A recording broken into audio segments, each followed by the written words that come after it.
If your agency depends on you for everything, you're selling, you're delivering, you're handling clients, this episode is for you. As your business grows and evolves, you do too. You think new ideas, you get bigger, you get better, but within that, you also need to look at the role that you're playing within that agency. But it gets to a point where it becomes bigger than you. Jaime realized that she got to a point where it just didn't work. And she said to herself, I've got to get in the CEO seat or this just won't scale. Hey, everybody. Welcome to another great episode of From Grind to Gold. I've got a great guest today, Jaime Ellithorpe. Her agency is 540 Strategies. Welcome, Jaime. Hi, thank you for having me, Tony. It's great to be here. As an agency owner, we were talking earlier, and you're like, oh, I really need to get into that CEO seat. What does that mean to you? I think as agency owners, we're constantly evolving. So, kind of bridging the gap between 2021 and today is over time, I learned more and more about LinkedIn. I watched what my clients were doing well, where they were struggling, and where the little hangups were. And what I realized is they needed more than just what we call a lead gen system. They needed an entire client acquisition ecosystem. So that's where I have evolved today is the systems that we build still use LinkedIn as the warm engine to find the right connections and build the right relationships. But I also realized that more than one strategy needed to be executed simultaneously and work in an orchestrated fashion to consistently bring in new business from contact to contract.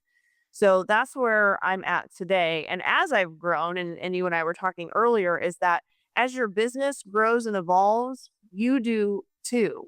You think new ideas, you get bigger, you get better, but within that, you also need to look at the role that you're playing within that agency. And I think for a lot of us, we start out as a solopreneur, the single operator who's doing all the things, sales, marketing, bringing on new clients and onboarding them and then executing what we sold. But it gets to a point where it becomes bigger than you. And that's exactly where 540 Strategies is at. Even with the small team that I have right now, I'm starting to see it busting through the seams as well. And I'm looking ahead to that next level of where do I step out of some of the things and really disconnect emotionally from my little baby that I've been nurturing for the last however many years and really look at this as its own entity that just needs to be managed. It's interesting because you're saying the agency grows, around or can grow around you. My experience has been kind of maybe not the opposite. I think you're saying the same thing, but it's you're the ceiling of your agency. It only goes as fast as and as high as you go. And what I've found is that a lot of agency owners, especially in the early years, they kind of think they are the agency themselves, and the agency are kind of one and the same. And so when I ask the question, well, what do you think your life is going to be like in the next 3 years? Or what do you want your life to be like in the next 3 years?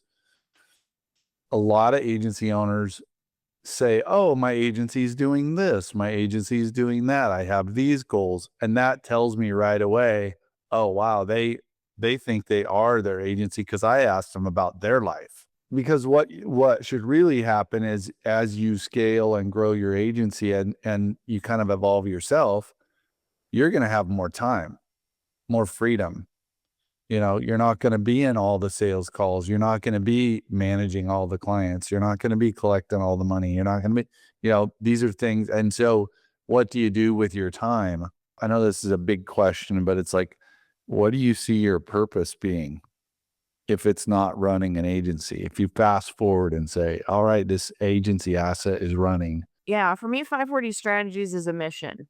And I feel like that's what I was brought here to do and created to do because I don't think I would have picked this out. If you would ask me in sixth grade, what do you think you're going to be, Jaime? I would have never said, hey, I'm starting a business for heart-centered entrepreneurs where we're on a mission to, get back to the old way of doing business and actually caring about one another. Like I probably would have laughed. So I think in some capacity, I'm always going to be some type of thought leader or talking about that subject, because I think that's where we're evolving back to as a human race, as as cliche as that is like we're going to our roots. But we've kind of done this evolution where we started off in the trade business where I might have given you a fur pelt and you gave me some water and we called it a deal to both be happy. And then it got to be about money, and then it got to be about how to make things easier, and then we got into this tech world, and now everybody's trying to find the quick easy shortcut to getting what they want. And I think we're starting to realize there are no shortcuts. Yeah. And those people that are trying to do the shortcuts are the ones that are getting the door slammed on them because people are tired of it. People, especially from the pandemic, when we were all put in our houses and we lost that human connection, I think now people are craving that more than ever. But the great thing is, like what you and I are doing here, we can use the technology to recreate an authentic human connection, but we just have to be creative about how we're doing it. So Yeah. that's my mission and my passion is to teach that and show people how to do that, no matter whether we're doing it for you in an agency or you're in one of my coaching programs or I'm invited to speak on a stage. Whatever that is, I think that there's always going to be a piece of me that's talking about those things. Or if I'm in a nursing home, I don't know, I might still be up there in my wheelchair hollering to the other residents, talk to one another, create a real relationship. I don't know, but I just feel like that's really who I am at the core. It's probably just going to evolve in how I execute that. Yeah.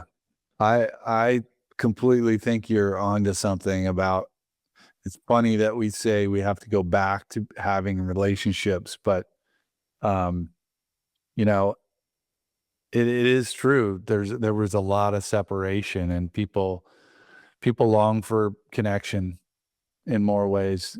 Um, and so I'm glad you're a voice for that for sure.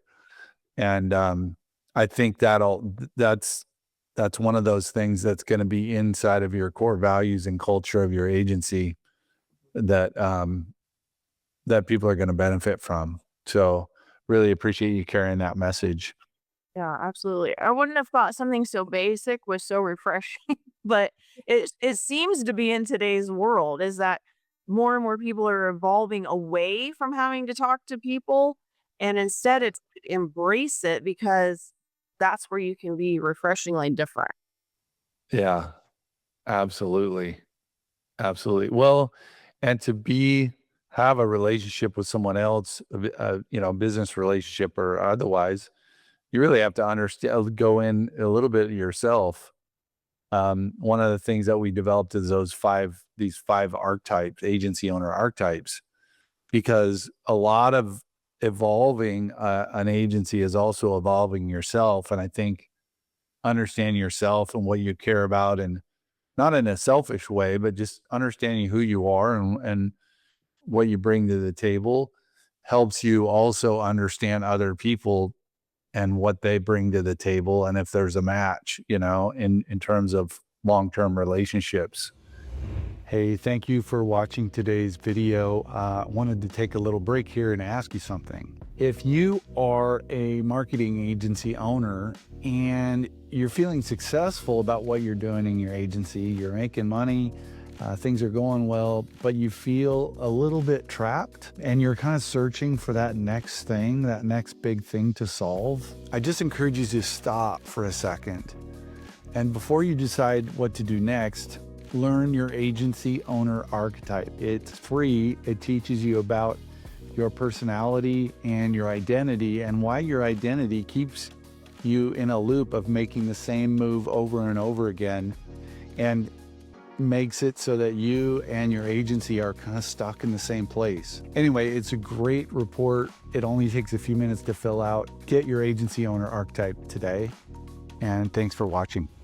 What plans do you have to grow 540? What are you seeing in the future, and how maybe does AI play a role in that? Because you mentioned systems as well, so that's kind of like, oh, AI. So AI, I use it every single day. About a year and a half ago, I felt like I was really, as a marketer, at that fork in the road of what was I going to do with AI? Was I going to reject it, embrace it, find some way to use it, however? And I decided, because the message at 540 Strategy is about authenticity and creating real, authentic relationships, that we were going to leverage technology, including AI, but we weren't going to sacrifice the human connection of building the actual relationship. So that's where we stand today, is that we do build systems, we do implement technology, we use AI to build a lot of those systems, but we still have human operators on our teams that are conversating with our clients, prospects, and real humans that are running the systems. It's not bots, it's not AI generated. And I think it's a refreshing feeling for a lot of people. A lot of people have come to me. As a matter of fact, I had a prospect call yesterday and I said, you found me.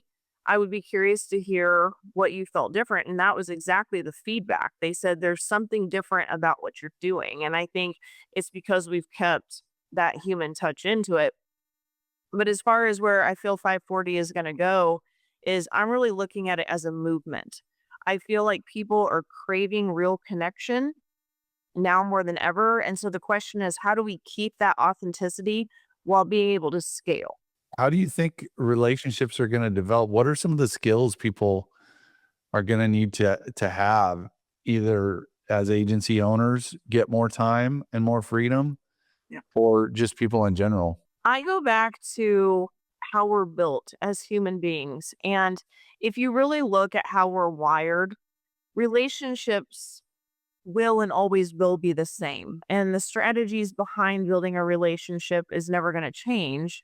It's just, what are we using as far as technology and tools to facilitate and foster that relationship? So, what I mean by that is, I'm looking at today's landscape and what's working today, but I'm also looking into the future and saying, how do we make that evergreen? So, for instance, I had a really interesting conversation yesterday talking about LinkedIn.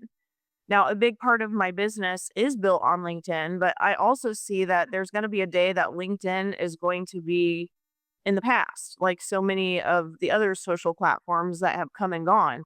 But the strategies on LinkedIn are the evergreen things, because it's all about building relationships. And so fundamentally, that's never going to change, but the platform might change. So that's when I said earlier that I've evolved into client acquisition systems, that for today, LinkedIn is a great platform for what we need it to do. But if 3 years from now that's obsolete and something else has come, we don't have to fundamentally change how we're doing things. We just implement the new platform. As an agency owner, and you think about your team, do you think about teaching, coaching them about how to build relationships? Because you kinda go through this phase of teaching your team tasks. "Do this. Oh, you did a good job at that thing. Do that. Oh, you did a good job at that thing." And then you move to teaching outcomes, like, "You figure out how to do it, but what I expect is this outcome." And moving in that CEO seat um, really requires that you actually have somebody else that teaches outcomes, and then below that, teaching tasks. But maybe your purpose is teach relationships. As a matter of fact, I do that because that is the business that we're in. I believe that there is the art and the science of building a relationship. So what I mean by that, the science is the tools and the structures that we use to facilitate a relationship down a continuum. The art is the soft skills that are needed to be able to build a great relationship. So I actually take my inboxing team. So those are the people that are answering messages for our clients. I actually put them in a training that I did develop on the art of the conversation, because you've got to learn, and it's more instinct in some ways. And I think too, it's life cred and personality too, that you're either a great conversationalist or you're not. But you can orchestrate that too with practice. You can start to see where signals are within conversations, when you know when it's appropriate to ask for the next step, or whether you need to engage a little more, and to Mhm. be able to gauge that appropriately. So I think that's where we do a pretty good job, is that we do know both sides of the fence so that we're not coming off as salesy and pushy, and we're not being too forward, but we're also not waiting too long to offer a next step to strengthen that new relationship. What would you say to other agency owners? And, before we go here, what would you hope that they get out of this conversation? I think it goes back to the relationship, that no matter what strategies you're implementing as an agency to grow your own business or whatever you're implementing for your clients, how can you add a level of authenticity to that strategy so that it doesn't feel so robotic, so that it doesn't feel so cold and empty? How can you warm that up? How can you make that feel that it's a unique message sent to an individual and not so much that you're speaking to a crowd? I think that if you can figure out those things, not only for your own agency, but for your clients, it might just even be a small shift, but I think you'll be amazed at the results that you're going to get. And even if you're not hearing the feedback, I guarantee you that people are watching, because I hear it sometimes too when I don't think that I'm getting a lot of feedback. Somebody always comes in and says, you know what, I love your emails, or I saw that post and that was so great. And even though they're not commenting or replying back, people are always watching. So just always think about a real human whenever you're creating any type of marketing, and what is the reaction that you're wanting that human to have. Excellent. Excellent advice. Well, thank you so much. I appreciate it, Jamie. Thanks for having me.